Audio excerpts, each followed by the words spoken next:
Hello everybody, this is your boy Nation coming to you live with another video. Today I'll be talking about the top 5 assassins from Assassin's Creed. Number 5. Okay, I thought long and hard about the list. I couldn't help giving the number 5 spot to Auditore. He's a former slave turned pirate from Trinidad and later a member of the Assassin Order. During the early 18th century, Auditore served as Edward Kenway's quartermaster aboard the Jackdaw before assuming his captaincy of his own vessel, the Experto Creed. However, a unique opportunity for escape presented itself in 1708. This was during the part of Edward's life when he was being taken in. There's a scene from the game to which it depicts Auditore and both Edward chained together, accepting death. But instead, the unique opportunity presented itself and they were both freed. And when asked what position Auditore were to take for helping both himself as well as Edward be free, they both responded quite admirably and hilariously. Edward saying, "It's true, most of these men wouldn't accept you as the captain, so what fair role would complement such unfairness?" Auditore responds, "I'll be your quartermaster, nothing less." Interesting fact, Auditore is actually multilingual. He is able to speak English, French, and Spanish. And the most interesting thing is that even though he was a pirate with Edward for an extremely long time in terms of piracy, he felt more compelled towards the Assassin Creed order than Edward.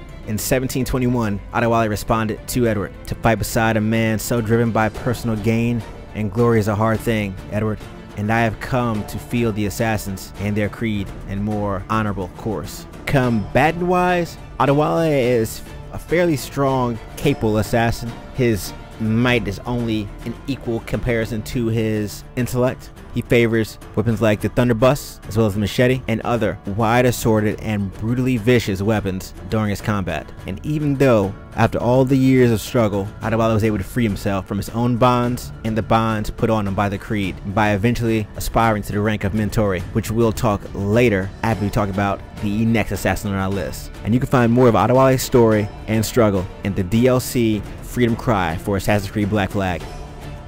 Number 4. Shay Corbett was a rather interesting case. He was a rebellious assassin in his youth and Templar by necessity. If you play the game, you realize that Shay was a very admirable assassin, and he had every quality and every reason to become a good assassin. But it was the wayward curiosities of his mentors and brothers that led to him becoming rogue. He's a former member of the colonial branch of the Assassin Brotherhood, and throughout Assassin's Creed Rogue, he hunted and killed most of his assassin mentors and brothers. With the help of Haytham, he was actually able to cripple the Assassin Order in the New World. And through his time, he seized forts, settlements, colonies, cities, and much more. And slight spoiler alert, both Shay and Haytham are directly responsible for the birth of Arno's assassin drive. I don't want to give too much away, but his drive is much similar to those assassins that have come before him. Number 3.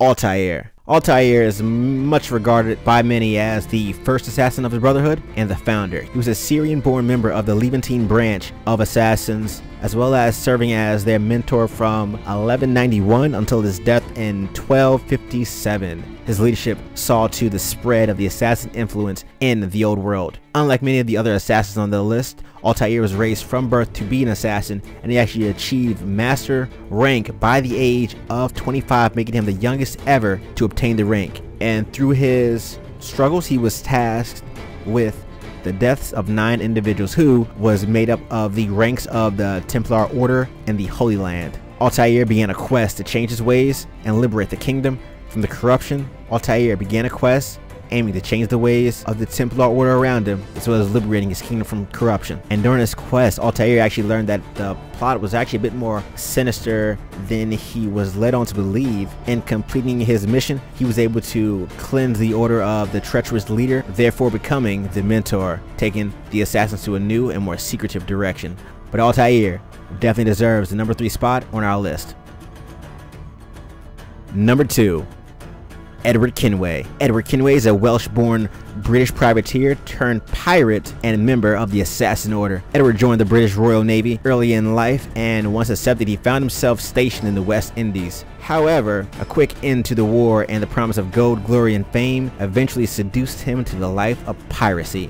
was during the quest that Edward first encountered the Assassin and Templar orders. Interestingly enough, for a majority of Assassin's Creed Black Flag, you're not actually an assassin. Edward is not assassin a vast majority of his lifetime, but rather getting tangled in the Templar assassin plot. I don't want to spoil too much for you, but Edward Kenway is probably the epitome of both a pirate and an assassin, in that it's made evidence through the game that he struggles with fame and glory, tasked with finding the observatory and surviving the seas of the Caribbean. We're taken to a gaming world in which a majority of the gameplay takes place on the land, but only to about 60%. Edward, during his lifetime, explored many fishermen villages, plantations, jungles, forts, islands, hideouts, Mayan ruins, beaches, sandbanks, and various treasures scattered throughout his world, including legendary ships. And by taking down the legendary ships, Edward eventually became one of the most feared pirates on the high seas.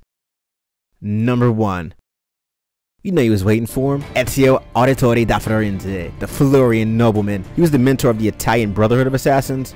In the middle of his life, member of the House of Auditore, Ezio grew up unaware of his heritage until he turned 17, and shortly after witnessing the hanging of his father and 2 brothers. After learning of his heritage from his uncle, Mario Auditore, Ezio began his assassin training and set about on his quest for vengeance against their Grand Master Rodrigo Borgia, who ordered the execution of his kin. Ezio, unlike the other assassins on the list we've had the most time growing with and experience with, he was in Assassin's Creed 2, Assassin's Creed Brotherhood, and eventually concluded in Assassin's Creed Revelations. In Assassin's Creed 2, we find out his complicated and rough struggle to become the man he wished he had known in terms of being one of the Assassin Order. In Brotherhood, we come across perhaps the greatest villain in all of the Assassin's Creed games combined. Yes, I do dare say it. Cesare Borgia is the greatest villain in all of Assassin's Creed, and Ezio not only rivaled him in might, charisma, intellect, physicality, awareness. Ezio was able to show us that sometimes just because you're a pretty boy doesn't mean you can't go far in life. Eventually, in Revelations, he began a quest to rediscover the lost history of the Order, traveling to the aged fortress of Masyaf in order to learn more of the assassins before him. He discovered it was overrun with Templars and made his way to the city of Constantinople to uncover the location of the Masyaf keys, which, as he discovered, would eventually unlock the fortress' fabled hidden library when brought together. Throughout his lifetime, he's faced armies, generals, survived countless death-defying feats, as well as proving over and over again he deserves the title of Mentore. Ezio Auditore da Firenze, arguably the greatest assassin of all time. Hopefully you enjoyed this video. If you want more Assassin's Creed videos, comment down below for a suggestion so we can look into it and bring it to you. Like, comment, and subscribe. Tune in later for amazing Assassin's Creed wonder. This is Nation, and I'm out. Peace.